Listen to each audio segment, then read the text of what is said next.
You have to like a man who's early. Cayden's a little bit early, but we're ready to go with him. You know, last year you always have coaches tell you you never know when a single play can determine a game, and there are a couple of games, Kentucky, maybe LSU, where if you made one key play, you might have played for everything. So is that just a great example of you never know the key situation?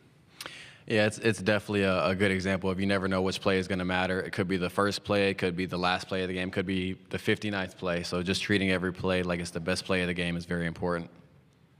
Middle aisle. Dan Peck, ESPN 106.7 in Auburn. What do you tell people about Coach Kiffin, you know, playing for him, and maybe things about him that folks wouldn't expect because they don't get to see him the way you do? Yeah, if you want to see Coach Kiffin and his natural form, you'll come to his practice, you'll be listening to Taylor Swift mid-practice, and he'll be having coaches do receiver drills, falling down, and all type of stuff. It's just a really good environment.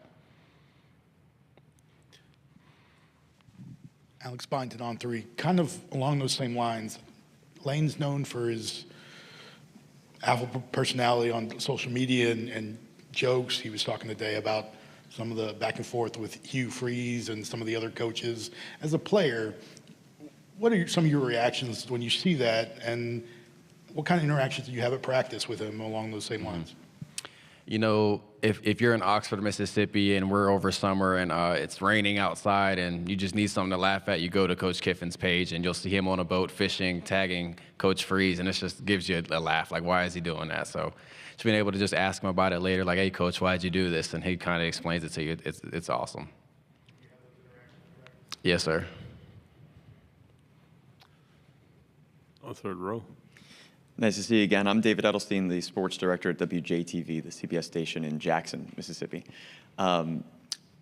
First of all, since we're on the Lane Kiffin train over here, I was talking with some people here at the Hall of Fame earlier today, and they said he's pretty much on the same path as others that would be enshrined in the Hall of Fame, not just walking around for an SEC Media Days event. From your perspective, in your interactions with him, both the fun ones and, you know, just for playing, why do you feel like he's the right guy for Ole Miss and that he's a coach that really does the right kind of job that could maybe wind up in that future position here in the Hall of Fame? Yeah, I mean, if you look at Ole Miss before he got here versus after he got here, I feel like it's a total change. You know, I remember turning the TV on and looking at old clips of Ole Miss playing in the stadium where it's packed. Now we're sold out almost every game. So just being able to see the type of, I'll use this word to make him happy, the type of aura he has bringing the fans to the stadium and everything is really big. Middle section, fifth row. What can you say about the growth and development out of Austin this offseason as he gets ready to step into the starting job?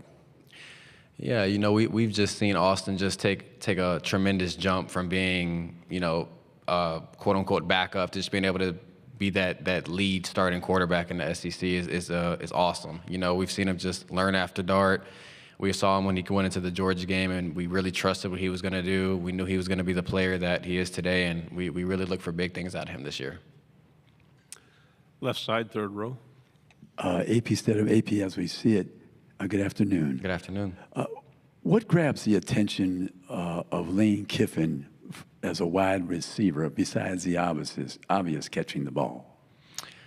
I feel like to be able to just grab his attention is just being able to, the route detail. He's very big on knowing what to do, knowing the playbook inside and out, not just knowing one specific spot. So just being able to be a smart player is very big for him. Go with the third row here. Thanks. David again. When you're thinking about playing this season, expanded college football playoff, Ole Miss right on the brink last year, what's the mindset of the team entering into this season for what you guys are thinking, feeling, and talking about as you get ready to make a run to be in this time? Yeah, you know, we lost a lot of people after last season, so just being able to just bring a lot of new faces in and being able to just preach that motto, going 1-0 is all that matters, because, you know, everybody wants to talk about the national championship, the SEC championship, but nothing else matters but just going 1-0 every day and winning the first game, winning the second game. That's kind of the message we have for our team. Fifth row. You mentioned earlier the idea of changing the culture at Ole Miss from a place that wasn't seen as a football powerhouse to one of the top programs in the SEC. What would it mean to be part of one of the great runs in the history of the program? I feel like it would mean everything just to be a part of that as a player, just being able to just carry that with you for almost ever is just awesome. I feel like it would do a lot for the community, Oxford, and then the fans as well. I mean, they deserve it, and we're gonna try to do our best to go 1-0. Left side. Cayden, I wanted to ask you about last year against Kentucky. And what do you think the reason that game that y'all had a letdown? Well, have you reflected on that game specifically? Because that, to me, is a game that really kept you out of the playoffs. Yeah, Kentucky was definitely one of the bigger ones we want to have back. You know, they just came out and they played one of the best games they played all year last year, I feel like. And I feel like we didn't execute from the first quarter to the fourth quarter. I feel like we might have played a good first quarter, but then we slacked off in the third quarter and they caught us. So just being able to go and play a full four-quarter game will be important to us moving to this next season. Third row. Oh, again. For you, what is the way that you find when working with Austin, you know, and like you said, a lot of pieces changed this year.